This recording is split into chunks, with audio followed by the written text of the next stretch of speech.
guys, welcome back to the channel where I cover missing persons, unsolved cases, crime news, and more. Sarah Boone was back in court in Orange County this morning, and I'm actually going to be watching this with you guys for the first time as well, as the video from this morning's trial, well, hearing, it's not really a trial, it's a hearing, motions hearing, just went up through Court TV. And we'll see what Sarah had to say to the judge and what the judge had to say to Sarah.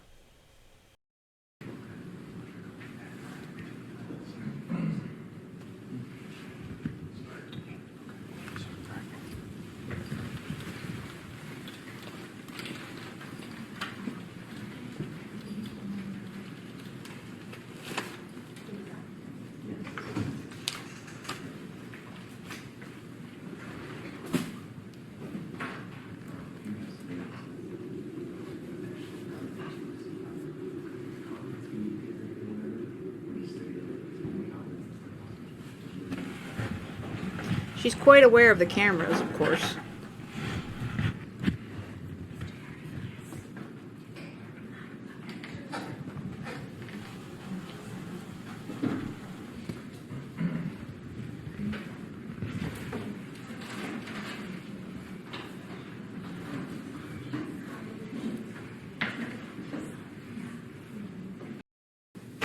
Case number 2020 CF 2603, the state of Florida versus Sarah Boone, state.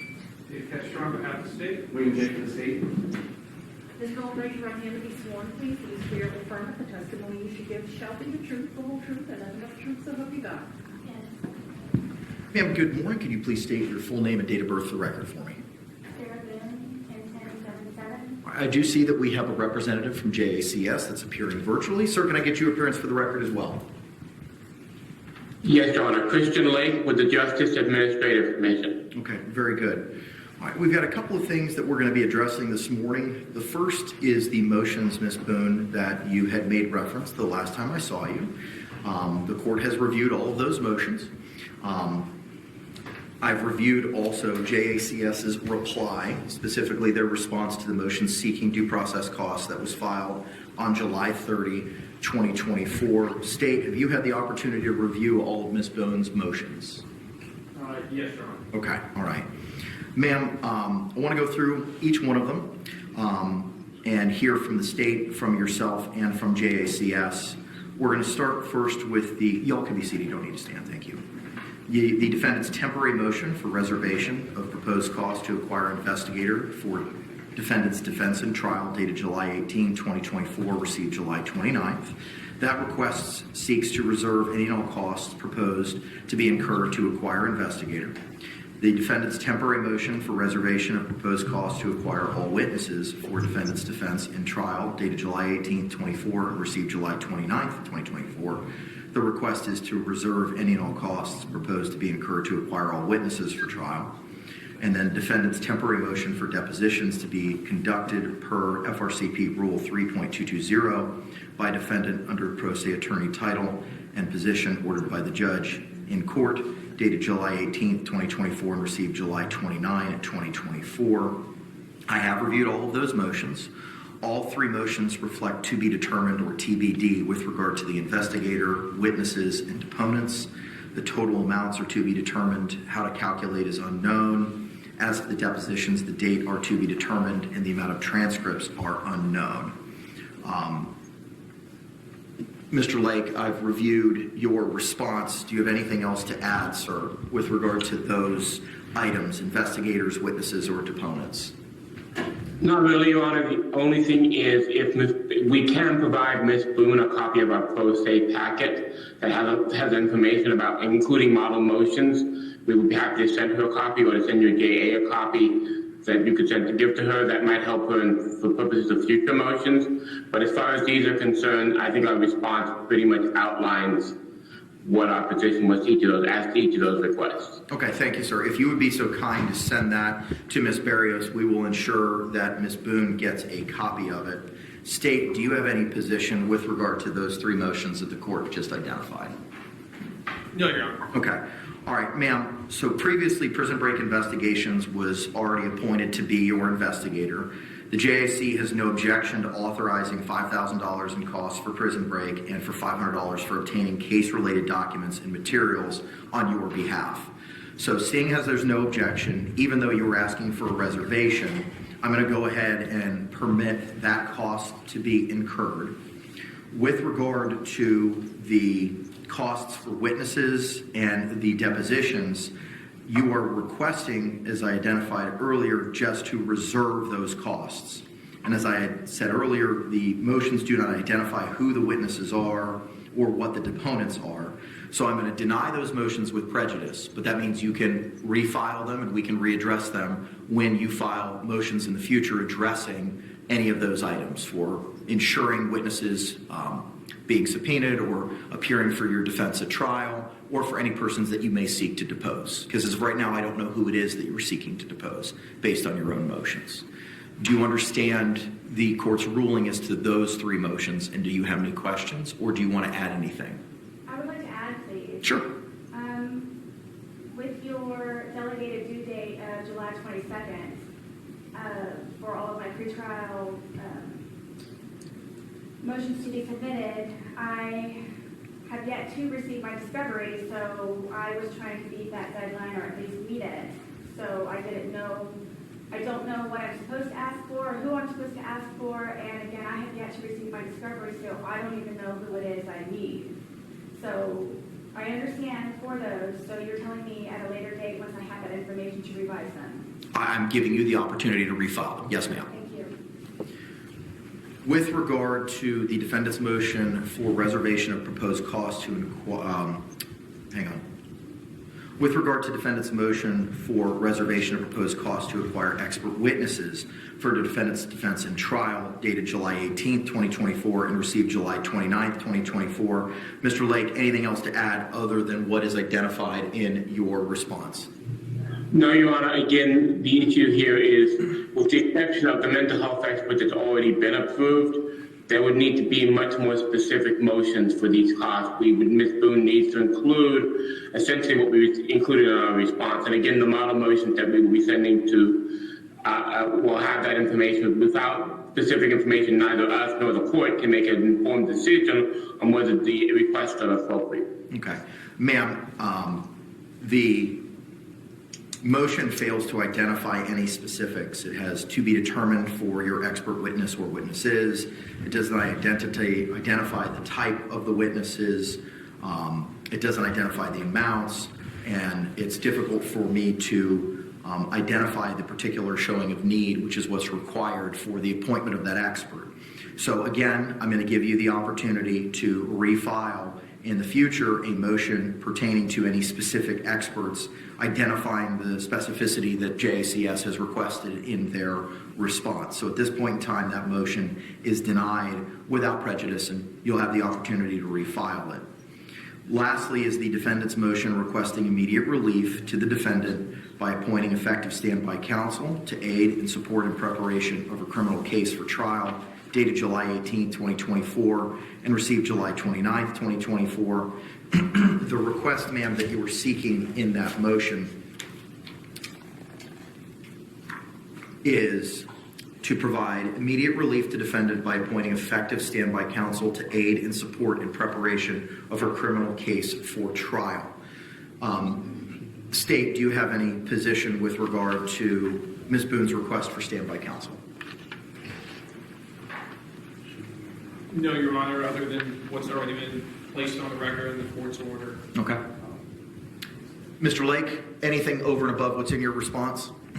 Just briefly, Your Honor, the point we would make, Your Honor, is I think Ms. Boone misunderstands the role of standby counsel. Standby counsel is not co-counsel or assistant counsel to a defendant. Standby counsel is there for when, in the situation where a pro se defendant who is elected to represent herself decide at some point they want a lawyer, that allows the court to put a lawyer back into play at that point in time. In other words, it's a safety mechanism so that if a defendant who is asserted to represent themselves decides at some point they do no longer want to represent themselves, the court has a lawyer already in place so that the progress is not delayed. It is not an assistant or a co-counsel. It is someone whose role is incenting not to get involved until the defendant says, I no longer want to represent myself.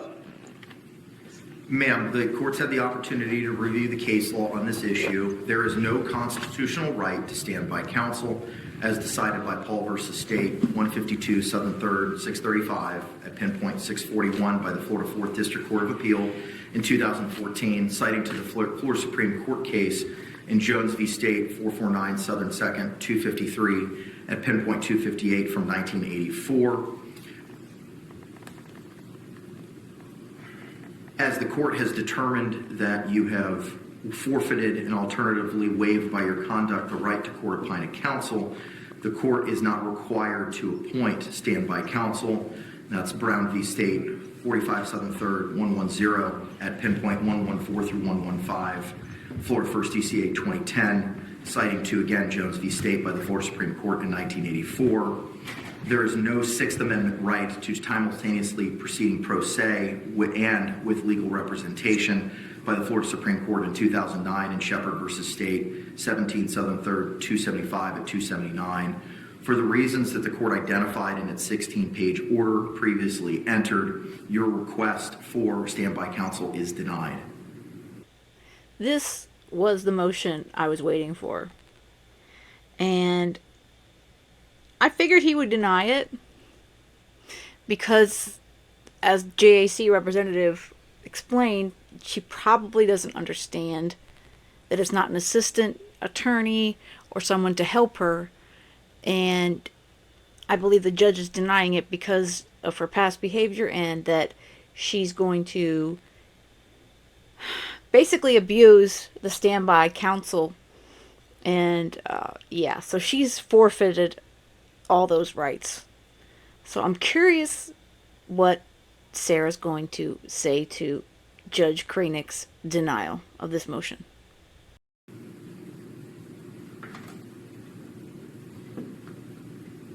Do you have any other questions, ma'am, as to the court's rulings this morning? First off, I did not forfeit my rights. That was your judgment. And also, I feel that I should have had some type of evidentiary hearing prior to your decision, so I could have better explained myself and you could have had a better understanding. So by you denying my standby counsel, which thank you to him for explaining to me what specifically it is, I don't want to be pro se any longer, so I didn't want to be pro se in the first place. And again, you, in my opinion, unlawfully denied me or didn't even suggest an evidentiary hearing in order for me to avoid or try to go about a solution or remedy so you would understand. So I don't know if it's me either wasting your time or anybody else's time, if it's even an opportunity, or if it's just something that is denied, period. It is denied, period. Thank you. With regard to an evidentiary hearing, that seems to be in the realm of a Ferretta inquiry where a criminal defendant is seeking to represent themselves. And I would inquire of that person and have an evidentiary hearing as to the rights and remedies that you were forfeiting and the pros and cons of proceeding representing yourself and the benefits of being represented by counsel. Due to the Florida case law that was provided in the 16-page order, no such evidentiary hearing is required. Yeah, Sarah's not going to be a happy camper with this one. She just said it right out. I don't want to represent myself.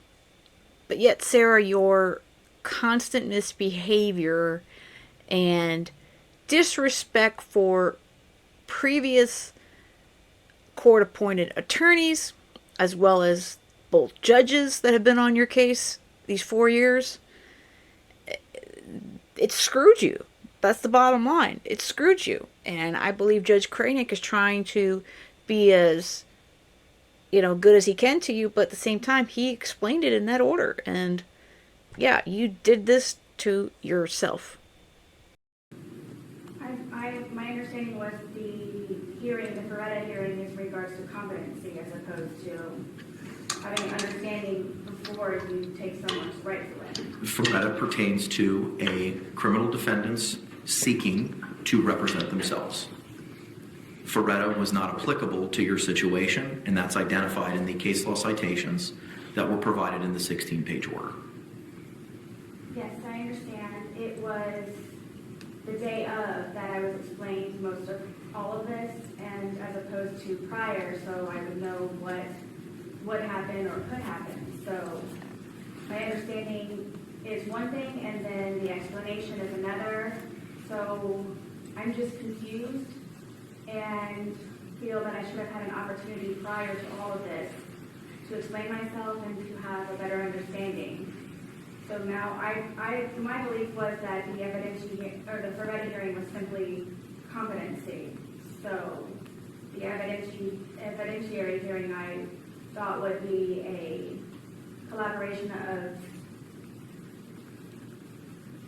the information of why I wrote my letters in order for you to remove my right to counsel. That, in my opinion, I felt that it was a type of retaliation by the court because you did not understand or attempt to understand any of my letters that I wrote previously, which was for the intervention of the judge and or the court to avoid any of this with me sitting in front of you presently. Ma'am, as identified in my 16-page order, I listened to every audio hearing. I specifically provided dates and times and words that were specifically said at particular hearings involving yourself and prior counsel. I also made reference in the 16-page order to statements that were made in your letters. I promised you, I've read everything in the court file. I've read every single letter, and I've listened to every single audio. That decision was not made lightly, and it took a lot of time to make that determination and that decision, which explains why it was also a 16-page order. That order stands, it remains. The court's not going to revise its findings or its determination as to your forfeiture, and alternatively a waiver by virtue of the conduct identified in that order. Okay. I believe, in my opinion, the order is erroneous, and after I reviewed your 16-page order, there are quite a few incorrect entries, and some of them are based on perjury by the attorneys. And by you reading and then also listening to the audio, you did not listen to me in any way, shape, or form in order for me to explain myself better so you have an exact understanding of the particulars of each letter for each attorney. I'm not going to revisit my prior decision. I understand. I'm just trying to make you aware that is my opinion. You, and like we talked about last time, ma'am, you're certainly entitled to that opinion. Sarah, you made your feelings on everything very clear through your notes and everything. And Judge Kranick is handling this, in my opinion, extremely well, very professionally, and I'm very impressed with how he's handling her case.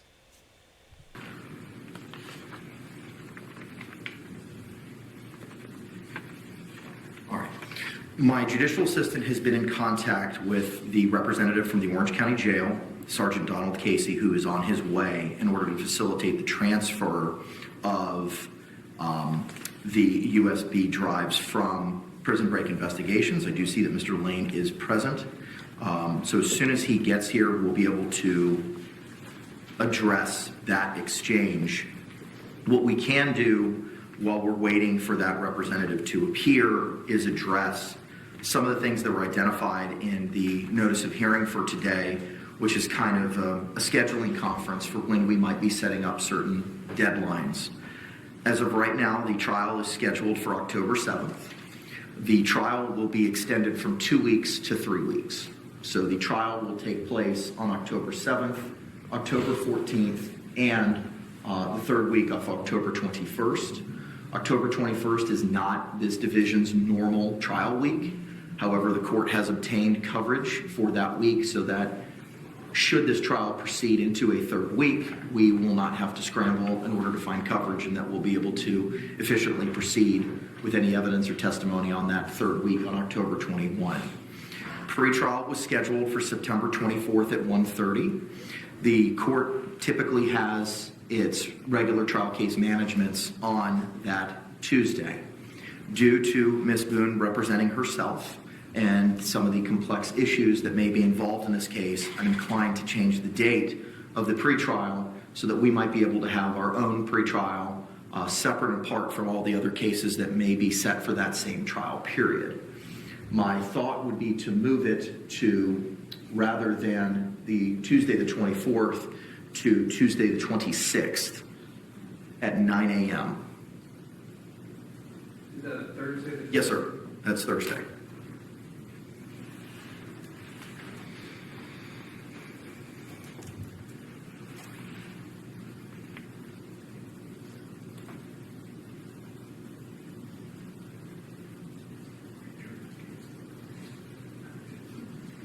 That's acceptable to the state.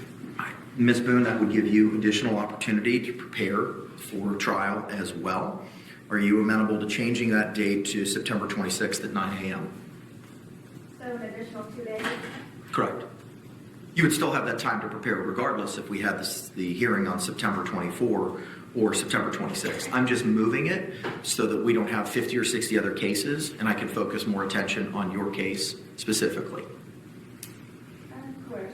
Okay, all right. So pretrial will be rescheduled till September 26th at 9 a.m. One of the issues that I wanted to address was deadlines for production of the state's exhibits and the defendant's exhibits. Now, I'm mindful, Ms. Boone, that you have not reviewed some of the documents that may have been provided. I know most recently, Ms. Cashman spent 20 hours with you alone going over questionings and reviewing some of the materials. I don't know the breadth and scope of what was reviewed to you, but some of it may have been reviewed to you based on counsel's representations. State, I want to address with you first, because Ms. Boone hasn't reviewed the discovery yet, as to what your position is with regard to assembling or finalizing an exhibit list or your exhibits for trial. As far as providing a list of the specific items that the state seeks entry of? Correct. I do want it before pretrial. So let me just kind of lay the map for what the court's thinking. The court would have the state provide a exhibit list and a witness list by X date. Ms. Boone would have the opportunity to look at that list. We would then have a hearing where all of the exhibits would be shown to and provided to Ms. Boone. They would be provided on a USB thumb drive. They could be utilized with a laptop at the jail. And then she could view all those exhibits here in open court. And then she would be afforded the opportunity to make an objections in writing to any exhibits at a later time by a certain date. I guess one of the concerns would be that if the state identified specific items that we would seek entry of, depending on the course of the trial and the questioning, there may be other items that have already been disclosed in discovery that may necessitate being entered in, would potentially not be part of this original witness exhibit list. Items that were in the discovery, but if that makes sense. That does make sense, Yeah. and I understand what you're saying. And that seems to be more of a fluid situation as to what may happen at trial, right? Sure. I don't imagine the court's intent would be for the state to just produce the exact witness lists that have already been sent in discovery and just make a notation of every item of evidence. The idea would be to try to pare down. That's exactly the idea. Now, obviously, that wouldn't foreclose you if something was produced in discovery and something that would not be relevant or admissible at a certain stage of the trial, but maybe later became relevant or admissible due to something that happened or something that was said. I would not foreclose the state, nor would I foreclose Ms. Boone from attempting to move that piece of evidence into evidence for the jury to consider. But it would be almost like a civil conference where you and opposing counsel would go over what your exhibits are prior to proceeding to trial. And I think that's important to do that so that Ms. Boone has the opportunity to view those in court so that's on the record as to what she's reviewed, and then give her the opportunity to provide any objections, if any, to any of those exhibits. And again, I wouldn't foreclose you if you want to use items A, B, and C, and that's all you intend on using. I don't know what you intend on using. I don't know what evidence you have. If you only want to use and only show A, B, and C, but are saving D, E, and F for later, depending on what happens, I won't foreclose you from readdressing D, E, and F. But it's just an opportunity to address what it is you think you're going to be seeking into evidence at this time. So essentially,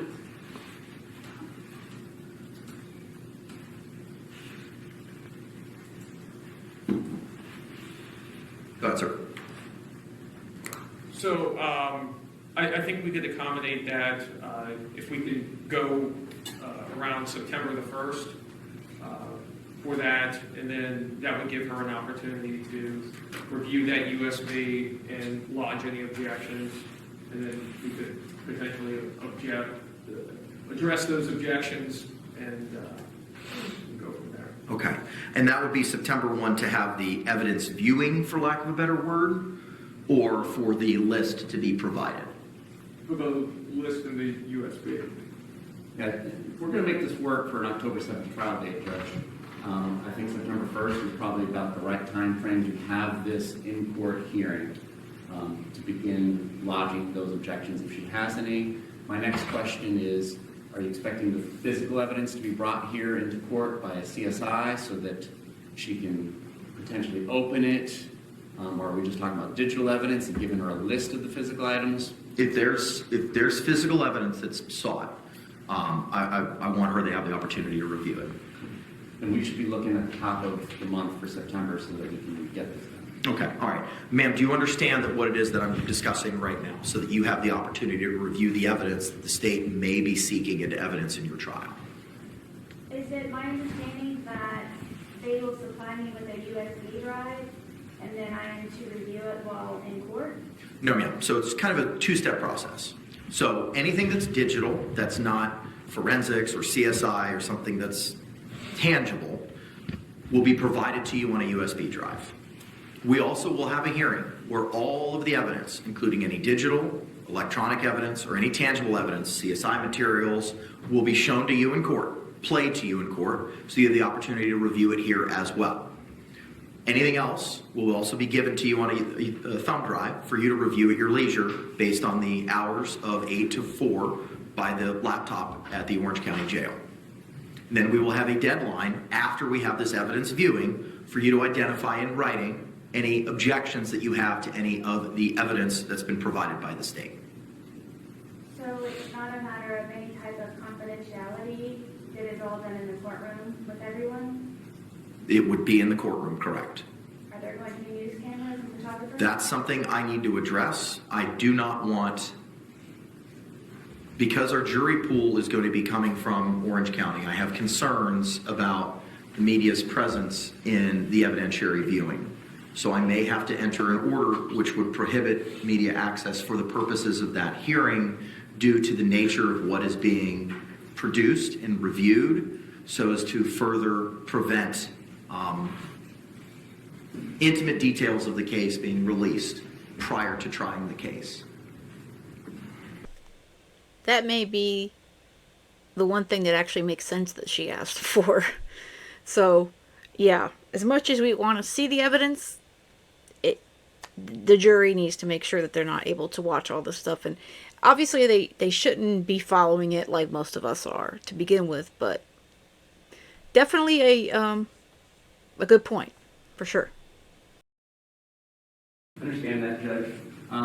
Ms. Boone, not to turn the page completely, but I think it's pertinent to this discussion, has indicated through some counsel that had met with her recently that she wants to talk to the state out of the jail, and I was going to discuss that at the end, but perhaps to not waste the court's time, I don't know about bringing physical evidence out to the jail, but as far as the digital evidence, which will include autopsy photographs, which will include crime scene photographs, which will include videos, perhaps a different suggestion, especially since she has an investigator from Prison Break, is that we identify those files that we intend on introducing at trial so that they can review that digital evidence on their own in the jail, and we're not publishing all the digital evidence here in open court.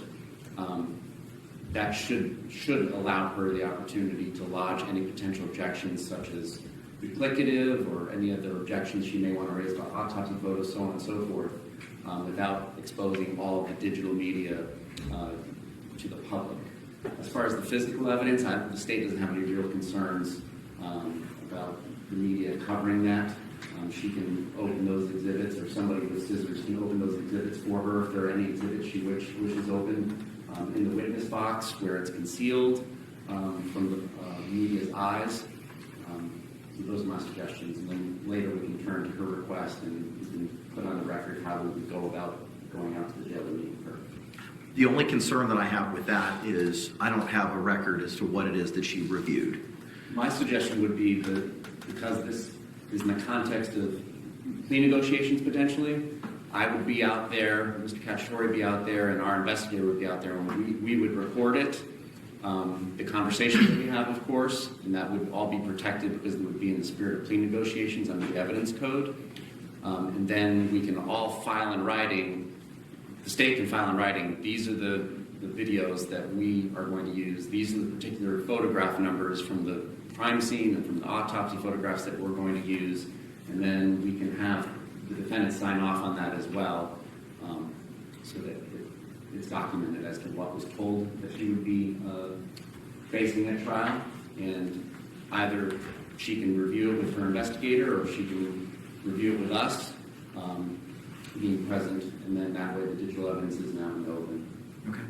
Ms. Boone, what are your thoughts on that? I'm a little lost.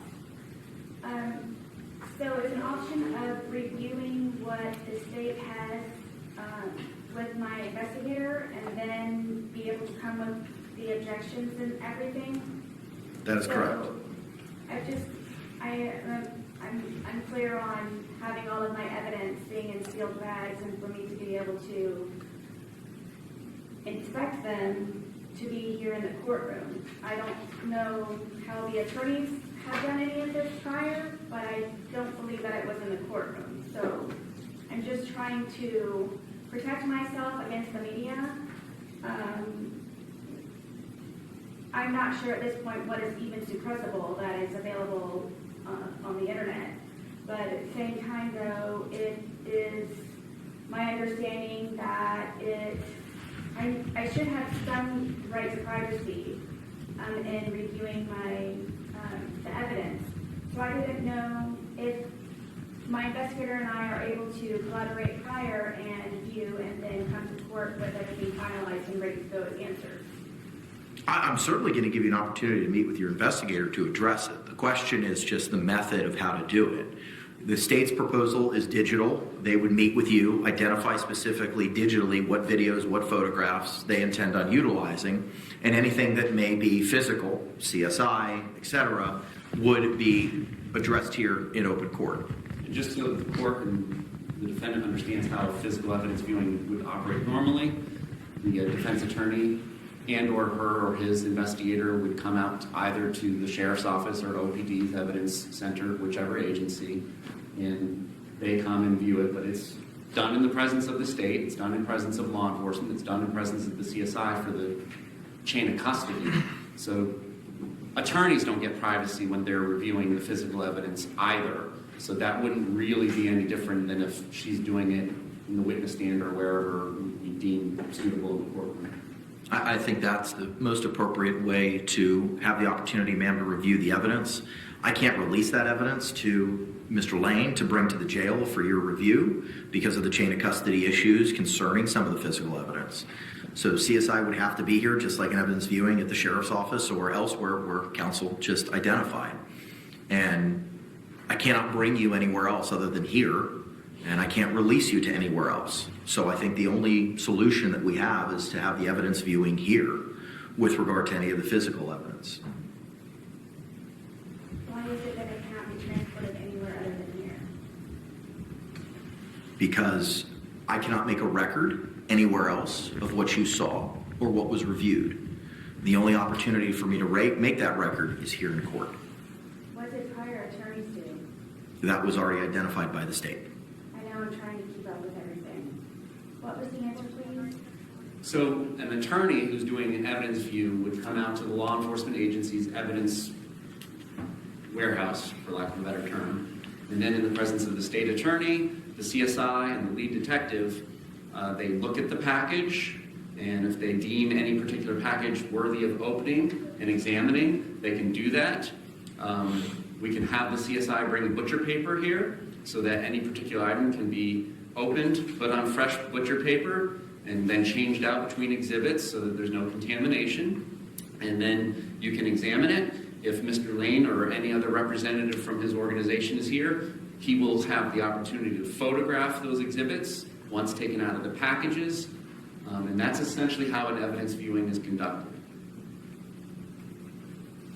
Thank you. You're welcome. Well, that was nice of the prosecutor to explain to pro se Boone the normal process. So, again, I think they're being pretty accommodating considering her previous behaviors and what have you. And again, please, would the media be involved in that? That's a conversation that I need to see if I can exclude them from participation or viewing that proceeding. There are rights where the media has to view proceedings in court, but due to the sensitive nature of what may be being discussed or viewed, I need to see if I can prevent media access. So without doing a little bit more further dive or research in that, I don't know if I can make that call at this time. Yes, I have not heard of a case where the evidentiary hearing has been televised. So, if you could please look into that, because I disagree with the media being involved in that. I understand your position, and again, for the reasons that I stated earlier, I'm trying to prohibit as much as I can from dissemination to the public, especially some of the exhibits that the state may be seeking to utilize. We are going to go ahead and set the evidence hearing. The first is Sunday. September the 1st is a Sunday, and that is Labor Day. The court would be setting a hearing for Tuesday, the 3rd at 9 a.m. to have the physical examination here in court. At that time, if the USB drive or the after our viewing here in court, state, is it your position to then have that meeting with Ms. Boone and her investigator and your investigator under the plea negotiations or settlement discussions auspices to review all of the digital and identify what it is specifically?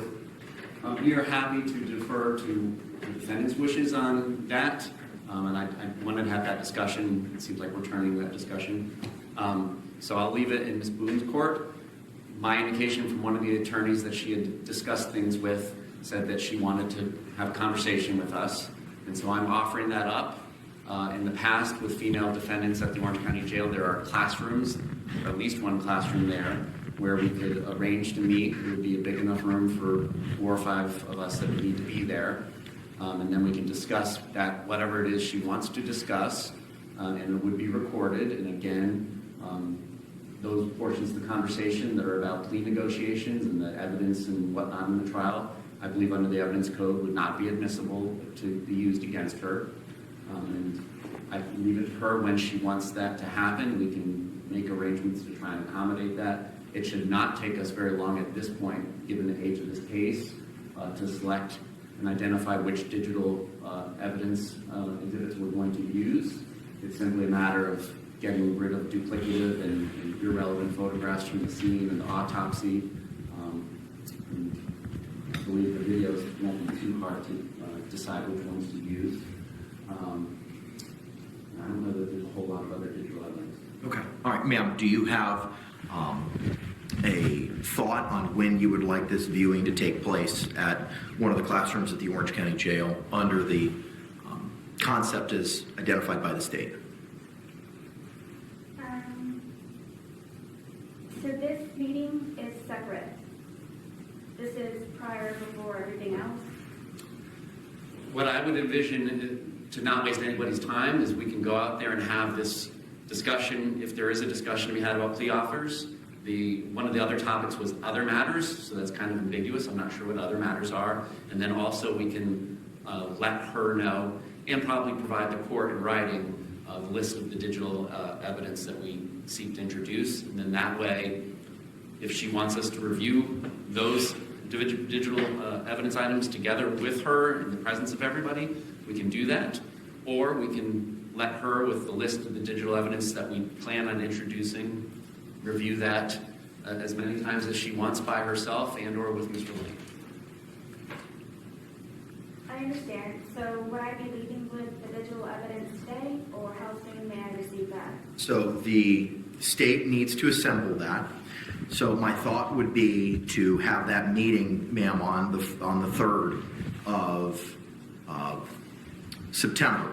So we would have a hearing at 9 o'clock in the morning where the physical evidence would be reviewed here in the courtroom. As soon as that evidence was finalized and reviewed, the state with their investigator, yourself with your investigator, would then meet that afternoon at the Orange County Jail to address, as the state has identified or spoken about, any settlement negotiations, plea offers, and under the other category to address what the digital exhibits are. They would provide you those on a USB drive, and they would identify for them specifically what it is that they are seeking for you to review at that point in time and have the ability to review it afterwards. We're happy to do that beforehand, and I just want clarification. By providing her the USB with all the narrowed down exhibits out of discovery, are we providing it to Mr. Lane? How are we physically? It would have to be provided to Mr. Lane, Okay. who would then have to provide it to a member of the staff at the jail, the names of which I have from the captain at the jail as to what persons are involved in the laptop process. Thank you. And then once that's done, I would require Mr. Lane to identify with a filing in the court, probably in the form of an affidavit, as to when, where, and how the USB drive was received by him, and when, where, how, and to whom it was delivered. Thank you. Your Honor, I feel uncomfortable with you supplying my evidence to the jail. So I don't know if there's a way that, I don't know if you are aware, but my jail phone calls have been released, and there's a lot of things that have been released from the jail. So I don't know, I do not feel protected by you all handing it to the jail. I know that Mr. Lane and I previously had worked on the laptop with USB drives that he has furnished himself from bringing in from the outside. So I didn't know, and I would feel more comfortable if there was a process or a procedure. I don't know who your names are from the jail. I do know the captain, whom I spoke to the other day regarding my laptop. But I would very much... Who was that, ma'am? I'm sorry? Who was that? For which? The captain that you spoke to. Who was it? D. Giovanni. Okay. There's multiple sergeants involved, and I did meet the gentleman who was supposed to be here today to pick up the USB drives. So I don't feel comfortable, please, with providing the USB drive of my evidence with things that have been leaked or released from the jail. So if it is a possibility, please, I would like for my investigator to have that and bring in with me prior. If I understand the jail's protocol, which I read to you at our last hearing, the jail will keep custody of the USB drives and release them with the laptop as well. So I don't know how I can bypass that process that they've created, because the USB drives and the laptop, when it's checked out by you and when it's returned by you, is all going to be logged in their IMS system.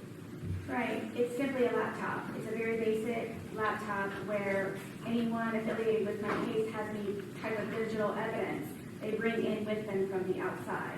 It's simply a basic laptop that we are able to utilize at the Orange County Corrections Department. That's how we have done that prior. So I don't know what it is different, and I don't know the jail protocol because no one's included me. You were provided a copy of it through the court filing, and I read it to you at the last hearing. Your understanding is different than my understanding because my contacts from the jail are telling me something different. Who? There's- What are their names? There's multiple sergeants. What are their names? I'd rather not get involved with fear of harassment or anything from other. Ma'am, I'm deferring to what the Orange County Jail and the captain that you identified specifically Yes. as to her memorandum to the court, which was read to you at our last hearing, which was sent a copy to you by a notice of service, and it was provided by U.S. mail. It was sent out last week. I have yet to receive anything such as. Don't worry, I have a copy to give to you this morning, just in case you have not received it. Yes, the last thing I have is your order that you provided me with the implementation of your USB drive. Okay. option. All right. So anything that you are speaking of in the meantime, I do not know, and it was served by process, It was served by U.S. mail. by U.S. mail? Mhm. Yes. I actually have 3 motions, please, if I may submit them to you. In a moment.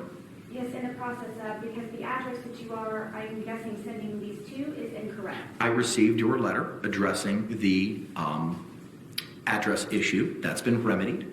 So the appropriate legal mail address will be utilized. It was simply a clerical error, and that has been remedied. But regardless, I did read to you at our last hearing the protocol for the USB drive in the jail. The court is inclined to follow the Orange County Jail's protocol with regard to the USB drives. So the evidence, digital evidence that the state seeks to admit at trial will be put on a USB drive, delivered to Mr. Lane. That will be delivered to a representative from the Orange County Jail.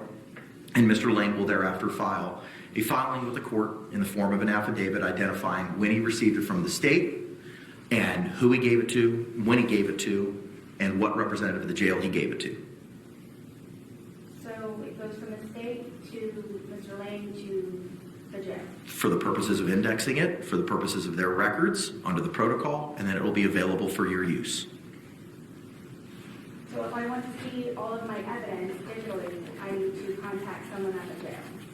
No, ma'am. The evidence that were in the 2 bankers box that Mr. Lane digitized for you is going to be provided to the jail. That's going to be provided with the laptop to you. And that's available to you from 8 a.m. to 4 p.m. every day in the protocol that I read to you at our last hearing.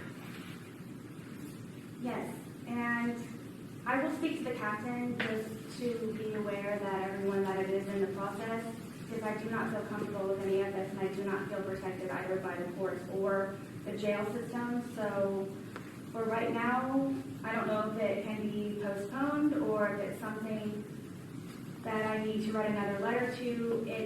Everything takes longer in jail. So by me trying to get a hold of the captain nonetheless, it's going to be a feat in itself. So I want you to know, if anything, that I am in the process of trying to reach out to the captain. I don't know if she'll be here today or if it'll be the contact person. So in the process, I am working on speaking to the captain because I do not feel, like I said, that I am protected in any way, shape, or form by the Orange County Corrections Department with withholding money. She doesn't feel protected, and I guess she feels like they're not going to do things right. I'm pretty sure the judge is going to tell her, well, this is the way it's going to work. And you're going to get the laptop 8 to 4. We're going to do everything we can to keep the evidence away from the, from the media. But, yeah, this is the protocol. He told you this at the last hearing, Sarah. Evidence in any way, shape, or form. Okay. The court's going to follow the procedure as I outlined at the last hearing. So here's what we will do. We will, on Thursday, September the 3rd at 9 a.m., we'll have a hearing to review the physical evidence. At that time, the state will provide its exhibit list, which will be filed with the court at that time, and a copy will be given to Ms. Boone of the physical and the digital evidence they are seeking to admit. After we have the in-court examination of the physical evidence, that afternoon, there will be a meeting at the Orange County Jail between the state, its investigator, Mr. Lane, Ms. Boone, to review the digital evidence and provide a USB drive with that information. Can caveat in that order be unless it hasn't already been done? case we do it ahead of September? Sure, if you want to do it before, the deadline to do it will be to September 3. But the in-court physical examination will be at September 3. So if you all want to meet in advance of that, I won't prohibit that. Just file something in the court file identifying a notice or some document so that it identifies when that meeting took place, when the evidence viewing took place. Understood. Okay, thank you very much.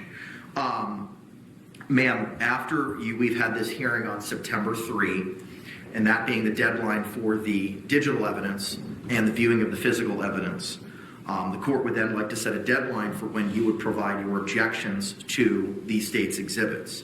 Mindful that this will take place on September 3 and that we have pretrial set for September 26th, and if we need to have a hearing with regard to those objections, my thoughts would be to give you 2 weeks until the 17th to lodge your objections. And those would need to be provided in writing by the 17th. So that if there are objections and if we need to have a hearing on them, that hearing can be held when we have our pretrial on the 26th. That would give the state ample opportunity to prepare for any of the objections that you have. Forgive me, and thank you for your patience, everyone. So on September 3rd, I will be viewing the digital and physical evidence here in the courtroom. Correct. And then later that afternoon, I will be meeting with the state and my investigator. If they don't meet with you prior to that date. The deadline for the state's investigator, your investigator, and yourself to meet to review the digital evidence would be no later than the close of business on September 3. I've outlined for when I would like it done, but if the state wants to meet you in advance of that date, they can do so. Yes, please. If I may ask, please, what is your name, sir? William J. Could you spell your last name, please? J-A-Y. Don't get asked that. And what is your affiliation with the state? I'm a homicide unit chief. Yes, please. And I am okay if you would like to meet prior, so less time is consumed on the day of our meeting, supposedly on the 3rd. So I assume you have availability. Should I meet with Mr. Lane to discuss his availability so we can get out there this month? Yes. Then you can do that, and like I said, Mr. J, if you could follow that notice, Yes. just identifying when, that would be most appreciative. So, ma'am, understanding where we are with the viewing, what is September 17th for the deadline for your objections acceptable to you? Yes, and if I may please raise the point that I have a motion here in regards to going in the process of looking on it for the laptop. I do not have my discovery as of yet, and I do not have the laptop as of yet. I do not know what hiccups may be involved. There's a lot of hiccups with the jail already. So I'm trying to figure out when and where I'll be able to view anything. So there's a great restriction also that is being put on the laptop usage from 8 to 4. I'm unable to utilize my time to the full extent.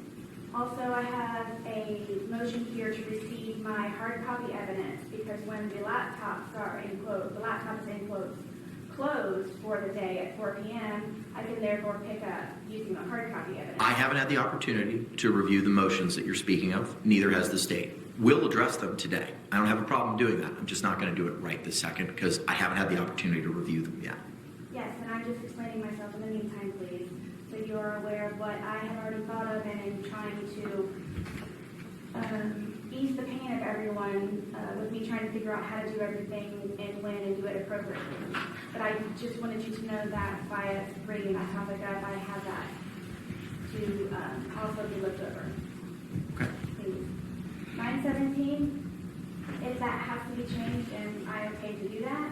I'm trying to set deadlines now, ma'am. And that would give you 2 weeks to review the physical evidence. You'll be provided the digital evidence, it seems, in advance of that September 3rd deadline. And that may give you more than 2 weeks to review and lodge any objections. This is just for the evidence? Correct. This is only addressing any objections to the evidence that the state seeks to admit. The digital discovery, is any of that included in that? Yes. Okay. I am very wary to make any type of deadline. Well, we're setting them today, I understand. So the 3rd is a what day? Thursday? Tuesday. So the 17th would be 2 weeks later, Tuesday the 17th. And that is me coming with my objections. That would be you filing your objections in writing with the court. And to the extent we would need to have a hearing on those objections, we would have them when the pretrial or trial case management conference is set at 9 a.m. the following Thursday, the 26th of September. I'm sorry, what is on the 26th? That's when we're having our pretrial or trial case management to address any last minute issues regarding trial.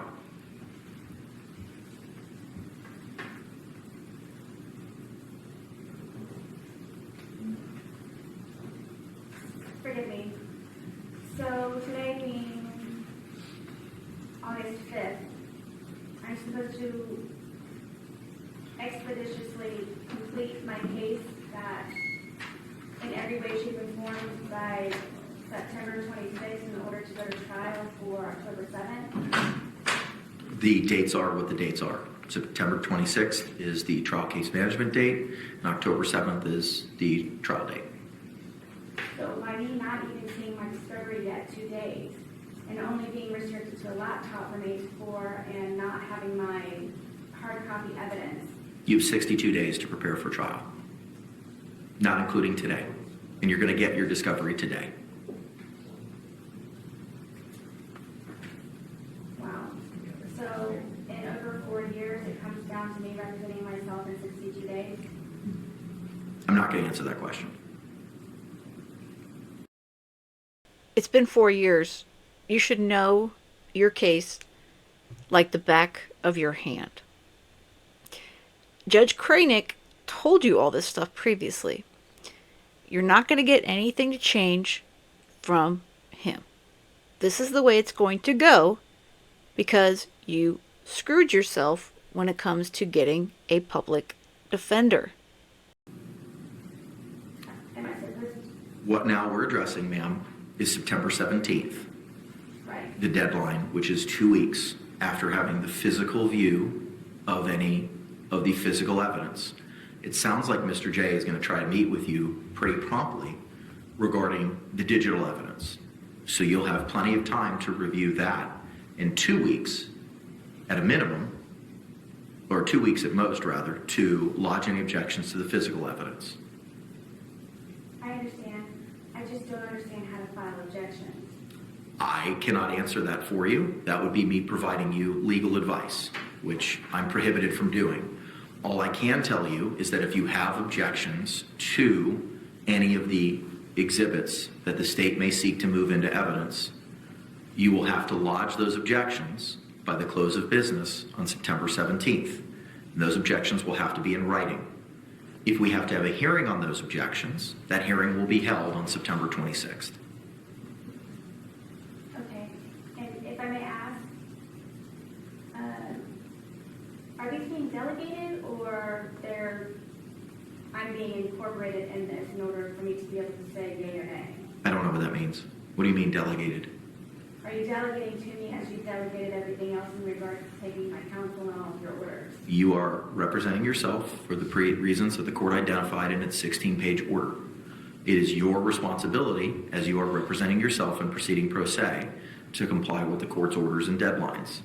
So if you have objections to any of the exhibits that the state may be seeking to offer into evidence, be it digital or physical, based on your review of those, the deadline to submit those in writing would be on September 17th.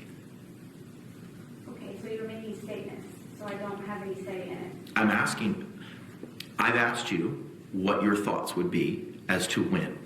You've never provided me in a disagreement with regard to that date as of yet. You've asked questions about your motions that I haven't seen yet, your desire to have hard copies, which we addressed at the last hearing, but I'll be glad to address it again today. You have yet to tell me that that date's unacceptable for you, and if so, why? I wouldn't necessarily say unacceptable, I'm just uncomfortable with agreeing to a date when I am pro se and have never been pro se before and do not know what I'm doing.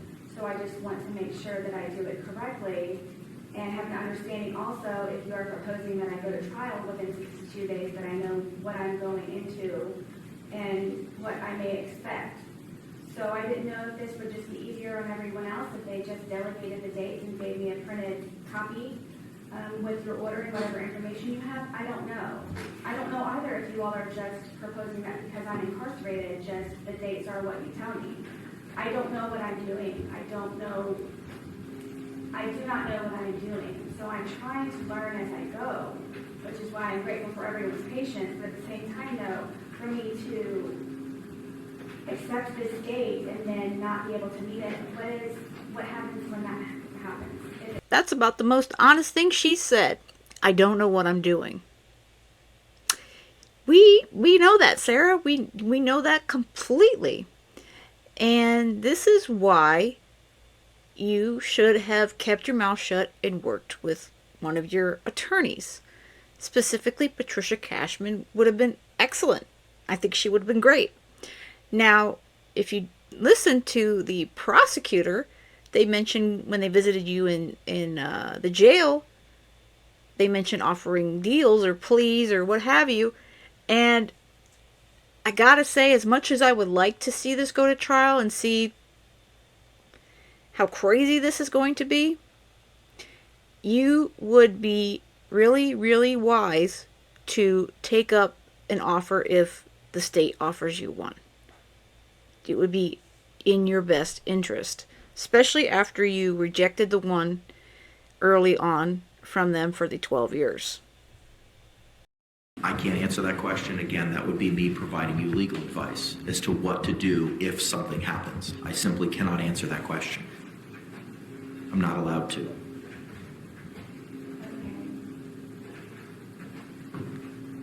Well, I'm with the court, so whatever it is that you all are trying to do in order to expedite this even more than what it's being expedited, I'm guessing I agree with September 17th. Okay. All right. Now, ma'am, I believe that takes care of all of the deadlines with regard to the state's exhibits. Now I want to address deadlines for any exhibits or witnesses that you may be seeking. I am mindful that you will be receiving the discovery today and that you have not had the opportunity to review some of the items that may be in the discovery. So how much time would you like to provide to the court the list of exhibits that you may be seeking to enter and the list of witnesses that you may be seeking to have testify in a defense should you choose to put one on? Please understand that I do not have access to a normal phone. I don't have access to a normal phone at normal hours. So I am trying to overcome the hurdle of trying to, number one, locate any of my witnesses, and then also try to communicate with them on a payphone only telephone call that I do not have regular access to and that are limited to only 15 minutes that I have to share with 62 other inmates. That is a hurdle, please, that I need you to please take into consideration in order for me to be able to try to determine my witnesses, to determine any expert witnesses. May I ask, please, does the laptop have internet access? I'm unaware. I'm unaware if it does. To view any documents? I'm unaware. I can't answer the question that I don't have an answer to. I'm unaware if it has internet access. Who is it that I need to speak to in order for this? We may be able to inquire of the jail representative who is appearing for the hearing this morning, and if not, the captain may be able to provide that information, but I do not know if it has internet access. May I ask your contact names from the jail? Give us 1 second. Please, and if also, because of the court's error of sending my information that you're referencing to the incorrect address. Could you please provide me a copy of that also? What is it that you're asked? Which, the protocol, ma'am? That was what was most recently sent. I don't know. Whatever it is, the last thing that I received from you in the court was the hand delivery of the order regarding Sure. USD. I have a copy that Madam Clerk's already printed out of the protocol. We will have the deputy hand deliver that to you right after. What I did? Oh, I sent it to Anita. That's why. Give me a second. I'll have Madam Clerk print that out for you right now, ma'am. Thank you. So, understanding that as of right now, you do not have hard copies, you'll be provided digital copies, and to review all this evidence, ma'am, when in time do you feel comfortable in providing the court and the state the list of your witnesses and your exhibits that you may be seeking to introduce? I'm going to go with to be determined because I just explained also, please, that I do not have access to a regular phone. I need to locate anyone. I need to do research. I don't know if I have internet access to anyone. I don't have a phone book. There's no way that I know how to do any of this without essentials and fundamental equipment in order for me to be able to provide you with those answers. I cannot promise anything because I do not know how I would be able to do any of that at this moment.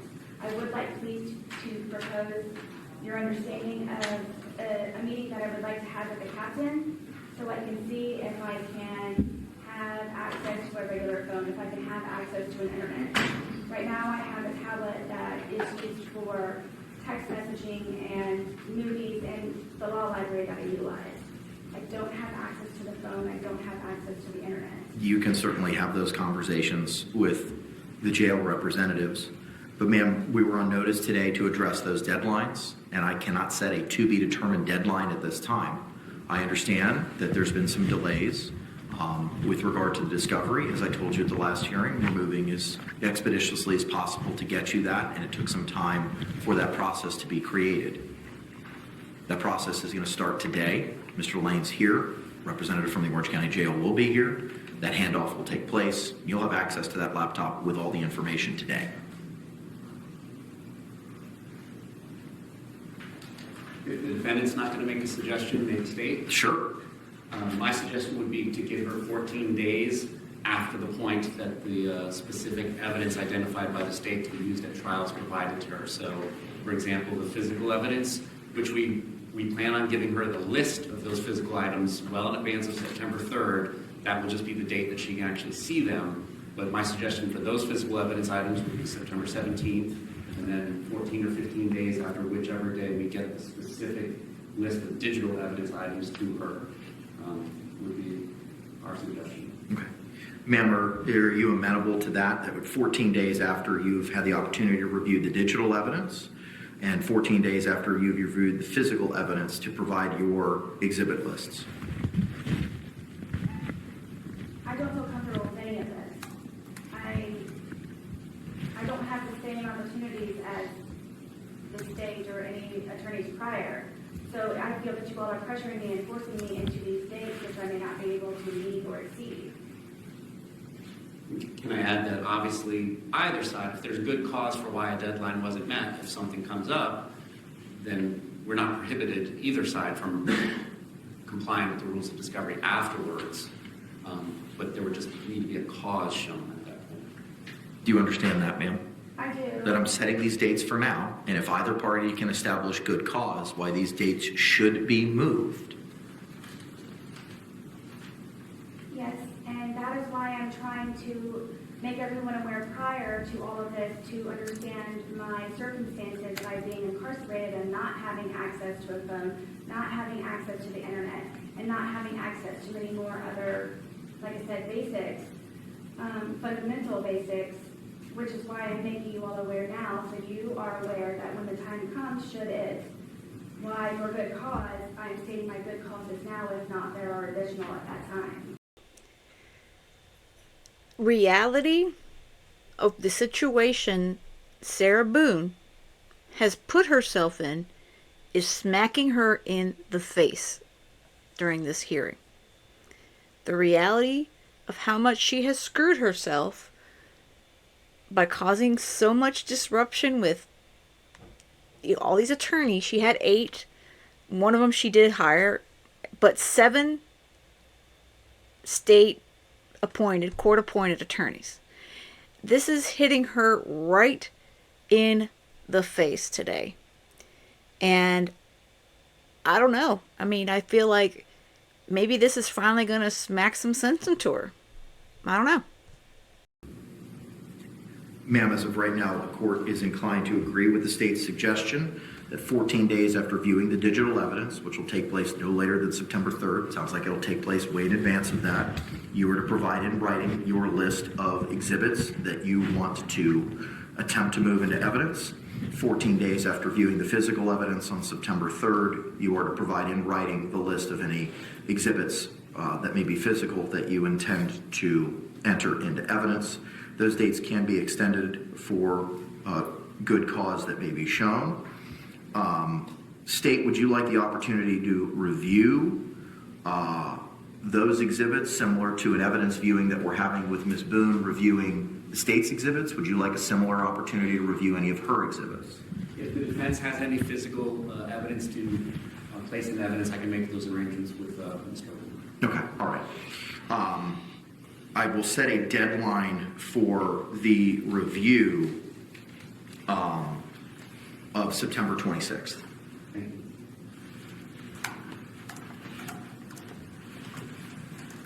Is the review that you're seeking out, please, for my exhibits and witness list? That is correct.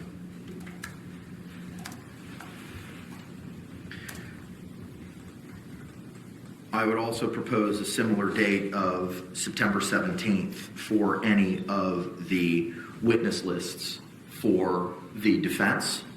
And Mr. J, would you be in a position by the 1st of September to provide any witness lists for the state? She should have the witness list in the discovery that's being provided. As far as the order and the list of witnesses that we're going to call at trial, we will get in that ahead of 9/3. Okay, all right. So the deadline for the state's production of the witness list will be September 3, no later than, and September 17th for Ms. Boone. Ma'am, similar to the objections to any discovery, that'll have to be in writing as to who it is that you may be calling as a defense witness. And you'll have to provide that to the court in writing by September 17th. Yes. And if I may ask, please, what you're typing, is that for an order or for today's proceedings? It is for an order, which you will be given a copy of. It may not be able to be hand-delivered to you, ma'am, because I'm going to have to move some stuff around based on my scratch notes here, but at a minimum, it would be mailed to the your proper address. Due to that clerical error, that will not be an issue. Wonderful, thank you. Okay, I think that addresses all the issues with regard to production and hearings on any objections. Anything else from the state that you believe we need to address from a scheduling concept? We're good with the scheduling concepts. Thank you, Judge. Thank you. Ma'am, do you have any questions with regard to the scheduling concepts or deadlines that we've addressed this morning? Other than what I have made known to the court, I do not. Okay. Bruce, can you see if Mr. Sergeant Casey's here? He is here. Your Honor. All right, very good. Please swear or affirm that the testimony you should give shall be the truth, the whole truth, and nothing but the truth, so help you God. All right, sir, good morning. Could you state your name for the record? Sergeant Donald Casey. And what's your position at the Orange County Jail? Sergeant. And what are your duties and responsibilities, sir? I'm over transportation, downtown court holding, BRC courts, medical security, and the juvenile assessment center. Okay. Are you aware of the protocol that Captain DiGiovanni created with regard to Ms. Boone's use of the laptop? I am. Okay, all right. Have you had the opportunity to review that protocol? I have. Okay. Mr. Lane, can you come on up here, please, sir?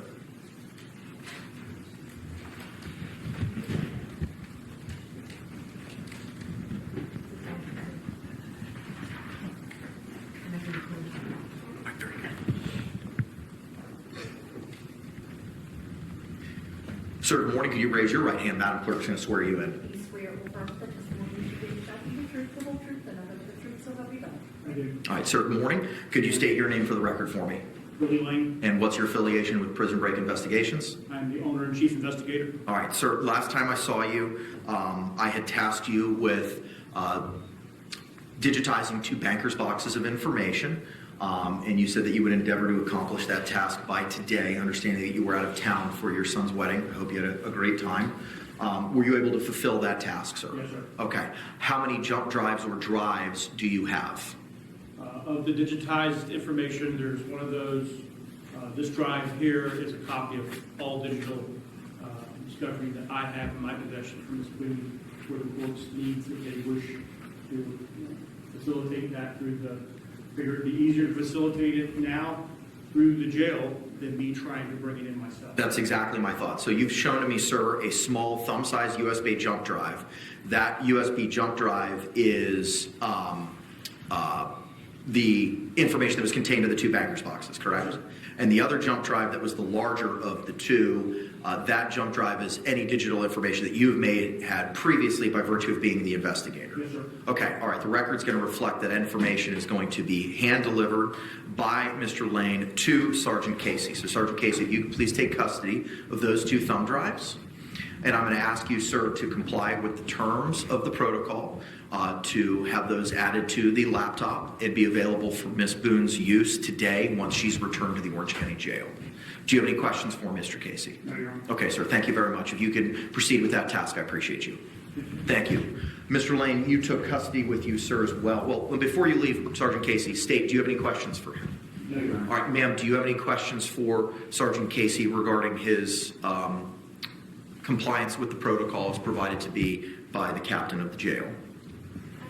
Mr. Casey, could you please make note to Captain Giovanni that if she has time at some point, as soon as possible, to please sit down with me for about a half an hour to go over quite a few things that I need to have resolved. I'll look for her. Please, in regards to the laptop. Okay. Thank you. Thank you very much, sir. Mr. Lane, when we were last here, you also had 2 bankers boxes. Did you bring those back with you, sir? Yes, sir. Okay, could you bring those back up?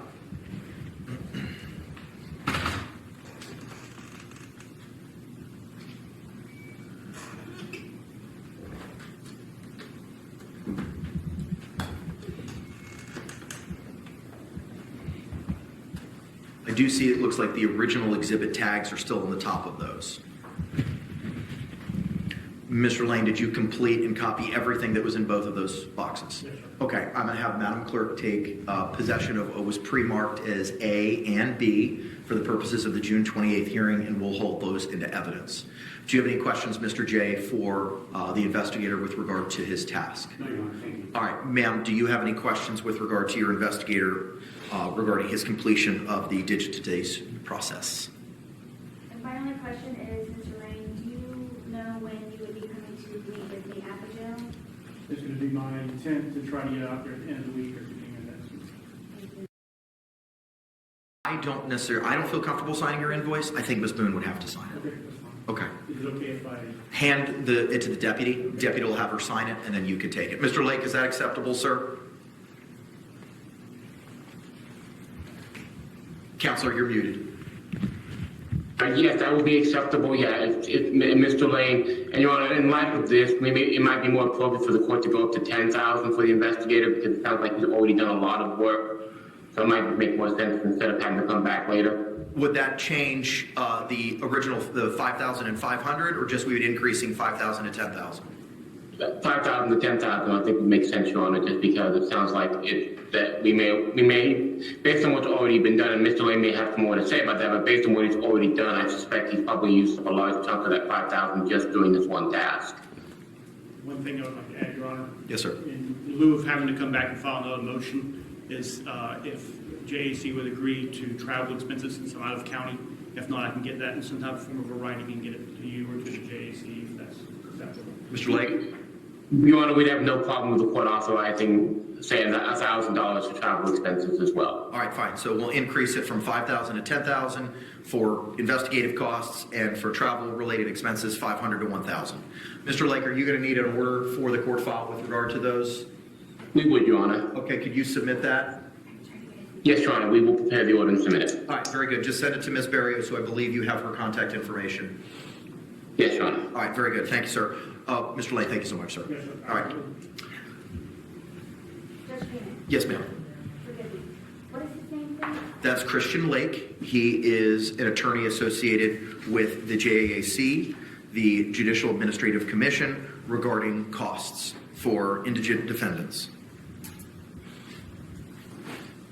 All right, state from a scheduling perspective or the protocol, which I know I filed a notice of filing of, I'm sure you've had the opportunity to review it. Anything else we need to address from that? We're good on scheduling, Your Honor. Thank Okay, you. thank you. Ma'am, anything else we need to address regarding scheduling or the protocol other than what you've already addressed this morning? Will my investigator be present at anything for and with me? I can't speak to for or anything, but based on what we discussed today, your investigator will be there for the digital review, which will take place no later than September 3rd. Okay, yes, I would like to have some type of witness from He will be my side there. also. He will be there. Mr. J is going to be recording the conversation as he identified previously. Thank you. Now, ma'am, you made reference to some motions that you may have brought with you this morning. Yes, please. All right, if you could hand those to the deputy.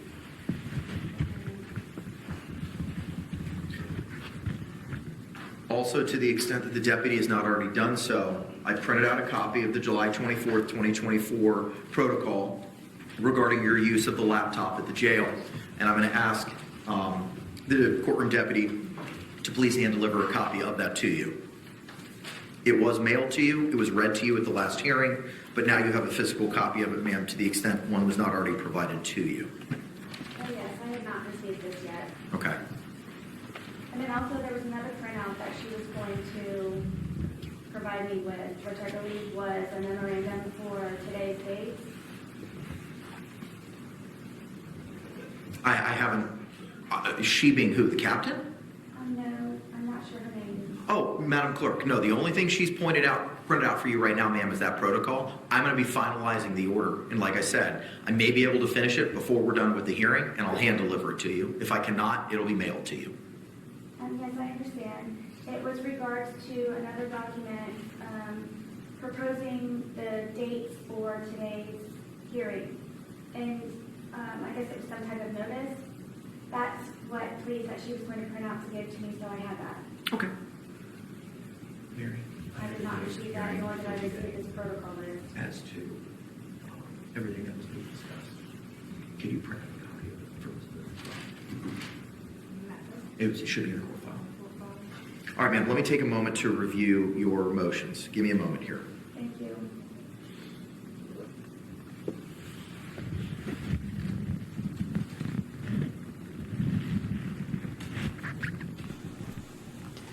All right, this one obviously is a very long hearing. And I'm going to leave this up in its entirety because that way you guys can watch it and you can come back to it if you want. I'm going to try to go through and put chapters or at least timestamps for you guys. But again, I think it's very important if you're following this case to be able to see this in its entirety. And again, thanks to Court TV, they were the ones that provided the feed, and usually it's Court TV has been in there for this particular trial, so I think that's probably where all the feeds will come from.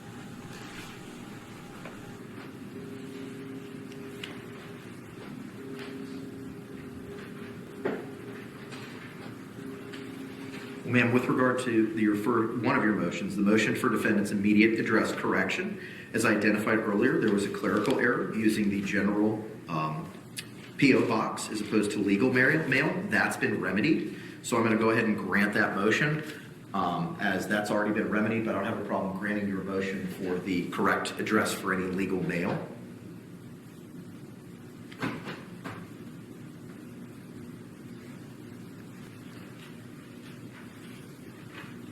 Mr. J, if you want to approach, sir, to review the hand-delivered motions.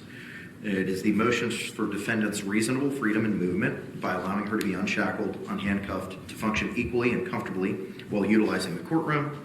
The second motion is the motion for defendant to lawfully receive, review, utilize the original hard copy discovery, parentheses, 2 boxes, -A, B, parentheses, submitted to the court by former attorney, parentheses, S, and parentheses, on June 28, 2024, for preparation of trial in her criminal case. Just review those, Counselor, and just let me know when you're ready to address them. Your Honor, in regards to the first motion, we need to notice the Sheriff's Office, who is in charge of courtroom security. So we're not able to address that today unless they're allowed. I don't know if you're able to contact the person that's in charge of that today. Otherwise, we would need a separate day for that motion. Okay. As far as the second motion, it's completely up to the defendant. We have no standing to say anything about it. If she wants to have her documentary discovery in hard copy form, that's between whoever and whoever, but not the state of Florida. Okay, all right, I appreciate that, sir. Ma'am, with regard to your request for discovery, the hard copy discovery, you've advised me multiple times seeking to use a laptop. I've written correspondence from you asking for a laptop. That laptop is being provided. At the last hearing, you advised that you wanted hard copies. You've also advised me that you live in the female dormitory, you have limited to no privacy, and you have nowhere to store anything. You have a small drawer to keep personal effects, and that's it. There's nowhere, is my understanding, in communications with the captain, to place this information. There's nowhere to house it. There's nowhere to store it. You do not have, by your own admission, any place to place it. Is that your understanding now? Are you asking me? No, those are just statements that I know that are in the court file that you've made. You've written letters requesting a laptop. That's been provided to you. I've never. You have written letters, ma'am, specifically asking for a laptop. Do you know what the date of that is? Without me going through all the correspondence. But when we have our hearing on the issue of the your motion for freedom and movement, well, I'll notice the sheriff, and we'll try to set that up for this week so that it can be done expeditiously. Okay. We can address that at that time. But the jail has advised me they have no place to store this information, these hard copies. You've advised me you have no privacy and nowhere to place them. So I'm not saying no, but I don't know how I can facilitate this for you when you do not have a place to store it. The jail does not have a place to store it. We have an entire property department for all of the inmates on the entire compound. I've been given permission also by Sergeant. Who? Corporal Ward, Sergeant Dunn, Sergeant DeJesus, have the understanding that I have been forced to represent myself as pro se and have temporarily given me a property bag where I can store additional case documents at my bunk. Help me understand, please, for future reference, so I know how to approach. By my statements that I have made to you,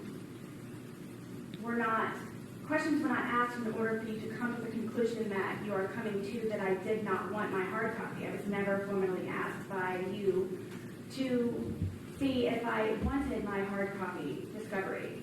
I would believe it was the court's understanding, the judge's understanding, that it should automatically be allowed to give to me. My understanding, and trying to explain to you also, so you have an understanding, is my limited, restricted access to the laptop is from 8 to 4. I, with 62 days left in order to defend myself in preparation for trial, would like to close that laptop at 4 p.m. and then pick up the discovery hard copy in the 2 boxes that I have. I haven't spoken to the captain yet. I just now received the protocol for the laptop. I know that you had mentioned it to me the last time that we met with one another. So I'm confused how everyone is confused by me coming to the court with solutions and ideas and suggestions, but are being misinterpreted and misconstrued like my letters from my attorneys, and you're coming to the wrong conclusion. I'm not coming to any conclusion. The process was created, and I'm just reciting what you've said to me at prior hearings, ma'am. That's all I'm doing. You've told me you have limited space.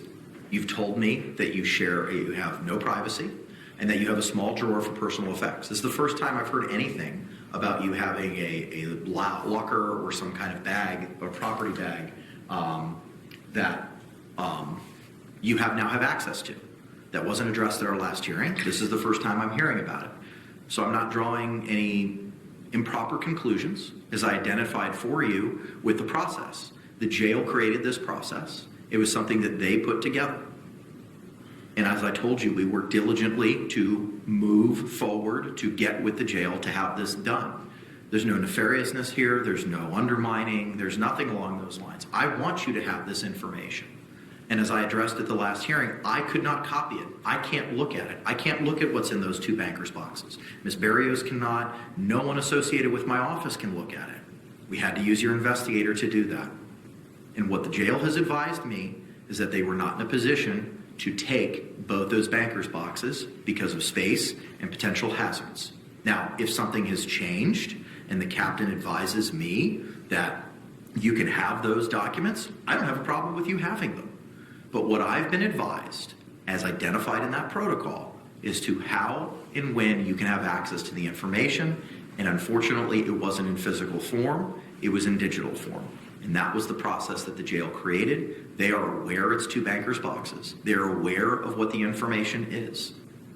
Everything has been out in the open to address your concerns and how to facilitate getting this information to you. No one's withholding anything. No one's trying to hide the ball. My opinion differs. I was never asked. Did she just say my opinion differs? Well, your opinion differs on a lot of things, including that you say that some of your previous attorneys lied, and yada, yada, yada. But I don't know if she's playing a game with the judge by trying to continue to ask him this question and tell him how much she wants these physical files, or what's going on. I don't know how much clearer he can be. There's nowhere to put 2 bankers' boxes of documents, Sarah. There is nowhere to do that in the jail. Anything, just like my letters to you prior to you forfeiting my right to counsel, I was never asked anything in order for you to have a better understanding. Ma'am, I'm not going to revisit that. I am not, you never asked me in regards to the hard copy. Hang on. Yes. How quickly can we have an evidentiary hearing with the captain or whomever we need? My understanding is she's on vacation this week. Okay. So, which is why Sergeant Casey was here, because Captain DiGiovanni is on vacation. And I cannot recall off the top of my head when she's set to return. She's set to return on the 12th. So, if the document, what would be the process? Because it's marked, tagged, and in evidence, so there would need to be a motion to get it released from evidence. I mean, I would entertain an or a tennis motion to have it released from evidence. The concern, as in Mr. J, this is the first time I had the opportunity to discuss this case with you. I know I've been dealing with Mr. Cacciatore. We had a hearing, and I'm sure you're versed on this, but let me just kind of bring you up to speed. We had a hearing in June, and at that point in time, I forfeited Ms. Boone's right to an attorney based on her conduct and alternatively a waiver. And I'm sure you've read it. Thereafter, the court endeavored to figure out how to get those 2 bankers' boxes that Ms. Cashman had provided to the court at that hearing in Ms. Boone's possession. It took time for the jail to come up with a policy and a procedure for that to happen. I was advised by the captain that they could not take custody or possession of those 2 bankers' boxes because of A, storage, and B, because of the hazard. Now, if the jail's in a position to revise that by virtue of Ms. Boone identifying a property bag or something that may be available for her use, I am 100% on board. If the jail says, yeah, we can facilitate and make that happen, her getting that information. I'm just traveling with what I've been provided and the protocol that was provided to me that's been filed in the court file was not inclusive of providing her hard copies. I understand. I'm just trying to find a solution. So Same. If she moves or tennis to release those 2 exhibits to her investigator, then perhaps he can try and get them released to her. And if he cannot, then it sounds like on the 12th we can revisit this when the captain's back. I think I don't know if she returns on the 12th or that's when her vacation ends. It's a Monday, so I'm assuming she'll be back, but I don't want to make any affirmative statements on that. I don't have a problem Mr. Lane's had this discovery. I don't have a problem with him taking custody of it again. And if he's able to deliver it to the jail and they allow it to be released to Ms. Boone, I don't have a problem with that. I have no problem with it. I'm just traveling on what the jail has advised the court in the creation of this process. So if she wants to ori tennis, which means oral motion, move to release those two exhibits, the state has no objection, and sounds like if Mr. Lane can't get them to her, we'll be able to revisit this in the near time future. Yes. Just so that she's advised. So I don't want to ask her, but perhaps the court can ask her. Sure. If that's what she wants. Ma'am, the state has recommended a position for, in an attempt to get you these hard copies. Is that something that you would like the court to, would you like to follow with the state's suggestion and ask of that of the court orally this morning? I'm not understanding what it is that he's trying to do. May I please propose that the hard copies go to Mr. Lane, and then once I have permission by the captain and whomever, he can release them to me? Granted. No objection to her motion. Okay. Mr. Lane? Okay, I have to admit, I just laughed because she just said, I don't understand, but then she proposed what the prosecutor just offered her. So, yeah. Thank you for staying, sir. I appreciate you. If you could come back up here, sir, and take custody of both of those banker's boxes. I will have Ms. Barrios coordinate a hearing for the 13th at 8:45. Why not? We cannot do it the 13th because it's pretrial. You're correct. We will have a hearing on August 14th, if necessary, on Wednesday, August 14th at 1:30, if we need to address the jail's position in taking hard copies if Mr. Lane's unable to have it delivered. And Mr. Lane, you had advised earlier when Ms. Boone had inquired of you as to when you might be able to go visit her. You said the end of this week or by next week. If when you go to visit her by the end of this week or next week, bring that with you and see if the jail would be in a position to take it. If they are, I'm going to ask you to file a similar notice, sir, that that information was provided to the jail on what date and to whom. Okay? All right, thank you. Your Honor? Yes, ma'am. What would the hearing be for on the 14th then, for the jail taking? The hearing on the 14th, ma'am, would be if Mr. Lane is unable to have the jail take physical custody of those two boxes for your review outside of the laptop, we would have a hearing to address what, if any, protocols the jail may be able to utilize in you having those documents. It may not be necessary. We're going to go ahead and set it. If we need it, if we don't need it, we will not have a hearing. Thank you. And then so there would not be needing to be made an updated evidence control sheet right now. It has been passed to Mr. Lane. As of right now, the court minutes are going to reflect that what was pre-marked as A and B from the June 28th hearing is being provided to Mr. Lane. Thank you. Okay. With regard to your reasonable freedom motion, I'm going to set that for this Friday. Is the state available at 8:45 on Friday? No, I looked at it, please. That is the 9th, ma'am.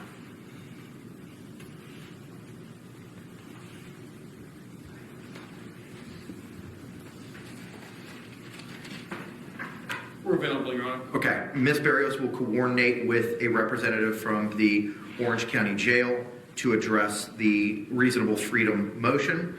Ma'am, I'm going to hand file both of these motions with Madam Clerk, okay? Thank you. All right. Is there anything else we need to address this morning, State? Not from the state. Anything else we need to address, Ms. Boone? Please bear with me, yes, please, one moment. Uh-huh. What was the conclusion for the sensitive issues of having the media incorporated in the courtroom? I need to research that matter a little bit further before I can make an order that would prohibit media access. Do you know what your deadline may be or estimated? It'll be well before the 3rd. That deadline is set for September 3rd at 9 a.m. when we'll have that viewing. I will endeavor to get that done as quickly as possible. Ma'am, you also had asked for a list of the persons that Captain DiGiovanni had provided.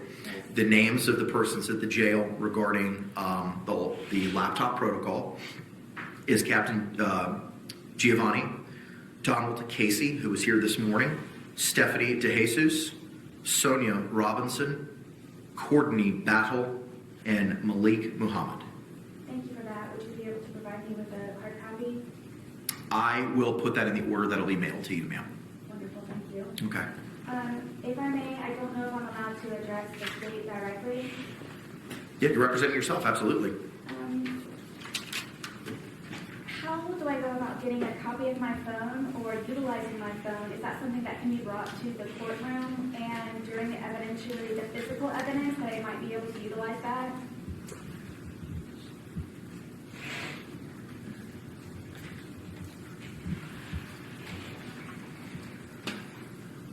So my understanding is there was an imaging done on your phone with software called Cellbrite, and that is part of the digital discovery that has been provided to you. If you are talking about the physical device being re-examined by your own expert, then you would need to find and retain your own expert to do that without giving you legal advice or suggesting that he is the person you hired. I know that defense attorneys in this area hire somebody named Richard Connor, Connor, and then that will be between you and the JAC and him, whether or not he wishes to work for you and at what rate, and so on and so forth. And then that examination would be done by him, with us being present if we wanted to be present. Yes, I have reviewed, I believe, 2 or 3 different thumb drives were given to me at one point, where I researched all of them extensively, also included with Mr. Lane, and it is nothing of use. It's primarily cookies and history and so forth. So that's why I don't understand who it is, a legal expert that can give me a mirror download of my entire phone in regards to videos and pictures and contacts. I could probably supply a witness list sooner than later if I were to have accessibility to my phone in regards to my contacts. That's why I didn't know if it would be allowed to have my phone physically here in the presence of everyone, including law enforcement, to be able to physically look at my phone and go through it and to see what I can extract myself while here in the courtroom before trying to figure out how to locate and contact an expert to download all of that to receive.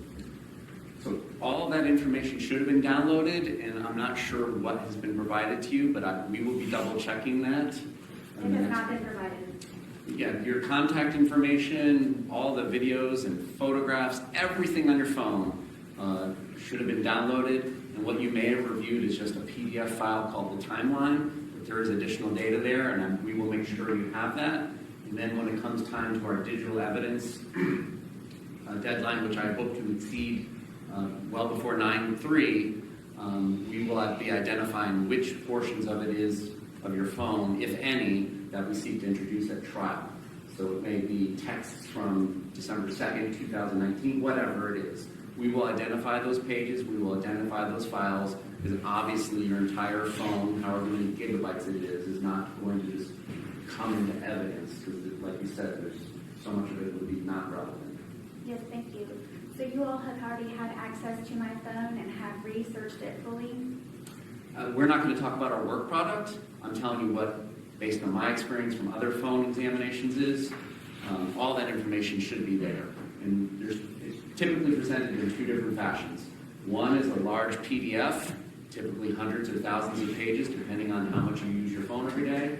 And then there's a separate big digital image file that is read with what's called a UFED reader, and then that is where you can go in and look at everything. Yes, sir, thank you. I've not seen any of that. We are going to make sure that that is taken care of. And that, What just was as that date? clarification from the court perspective, is that something that would have been provided in discovery to prior counsels?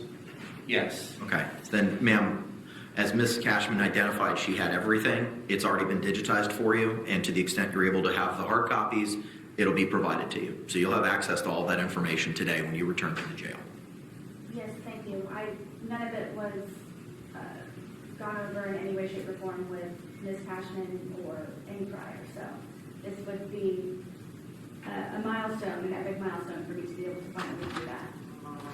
So now, if I don't have what I need or I'm looking for, how do I go about, I know you all can't tell me because of legal matters, but do I need to write a motion? I don't know what I need to do in order to finally get a copy mirror download of my phone. If it could be brought to you for physical, with the other physical. So again, that is going to be something that requires an expert. And then if you get a defense expert and the JAC pays for it, then we make arrangements to meet with that expert. That expert will have the opportunity to image your entire phone just as we did, and you all can work with that image. And you're going to be, if you don't already, on those thumb drives that Mr. Lane has, if you don't already have the full extraction and not just the PDF timeline of your phone, we're going to make sure that that is provided. Okay, so that is not able to be included in the other physical evidence that you will supply? No, what I'm saying is there's two different ways that I see phone extractions. One is the PDF, which is what I think you're referring to as the timeline of this communication, so on and so forth. And then there is the actual ginormous file that is read with a UFED program, and all that should be provided to you. Hopefully your laptop can use it. It does take some specifications on the computer to open it. In fact, we're addressing those issues at our office with our own computers. And if it doesn't work, we will cross those bridges as we get there. And I've worked with Mr. Lane before. Just let him know. Mr. Lane knows how to find me. We will work this all out and get what you need. Absolutely, yes. I am grateful for your information. Just to clarify, please, during the physical evidence of me viewing that here in the courtroom, am I not able to physically open my phone and search through it? No, because Okay. it needs to be in a Faraday box where radio signals don't come and go, because anytime you turn on your phone, it changes the contents of its phone, of the phone. Thank you You're very welcome. much. Ma'am, do you have any other questions? One moment, please.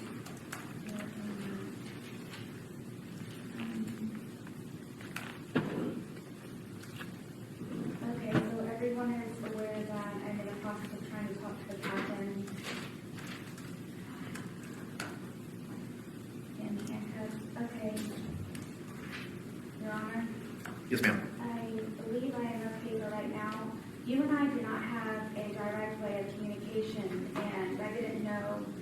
Another big hurdle is if the laptop has internet access, where I don't know if emailing or messaging or whatever, however it is that you and I can communicate, rather than snail mail by me writing you a letter. I don't know when I write a letter how soon you receive it, because sometimes it's days or weeks that it is uploaded to the clerk's website. Do you have a general time frame of when you actually know of something? Because you already have my address correction, but I don't believe updated. It's been updated No, now. I mean on the clerk's website. I can't speak to what's on the clerk's website. I know for the purposes of my records and getting information to you, that clerical error has been remedied. Do you have any other suggestions? If I do not have internet, would my only possibility to correspond with you be via mail? That's my understanding. And you asked when I receive things. I get it as soon as I get it from in the mailbox. So we check the mailbox every day. As soon as I get it, it doesn't go to the clerk, it goes directly to me. And I review it. As you saw with the motions that you made reference to at our last hearing, that you had 5 of them, we set those for hearing immediately. And I intend on continuing to try to do that to facilitate prompt resolution to any concerns or issues or motions that you may have. Thank you. And if I do have internet access or am able to put on, if it's not already, am I able to correspond with you via email? You cannot correspond with me directly, but you can have conversations with my judicial assistant to the extent that you do have access to internet. I'll make sure to include her email address and telephone number in the order setting the deadlines that we addressed this morning. Yes, thank you. And for any, I'm not sure specifically which JA, but as soon as something is scheduled, could you all please make sure that I'm included in the certificate of service or portal or whatever it is I might be attached to in order to receive notices to be properly prepared? Notices have been sent, ma'am. To the extent that there was a clerical issue, that's been remedied, but you have been copied on everything that's been filed with the court, including the JAC's response, the notice of the hearing that was set for today and the notice of the filing of the protocol. With that, I will see you all this coming Friday at 8:45 to address the motion regarding reasonable freedom in movement. State, anything else? No, Your Honor. All right, we'll see you all Friday. Thank you very much. Woo! You guys, that was a lot. It's a lot. And that was just a motions hearing and to schedule. So imagine the trial. Yeah. And I applaud the new, looks like there's a new prosecutor with Mr. Cacciatore for the state, who seems to have a lot of patience for Sarah Boone. And also, I'm sure Mr. Lane was real thrilled to take those boxes back and have to deal with those. But again, I think that the judge, as well as the state, are being as respectful in handling this as well as possible for Sarah. And with that, please let me know, as always, in the comments what your thoughts are. Looks like we've got another hearing set for Friday morning. And I hope you guys have a great rest of the day. And most of all, stay safe.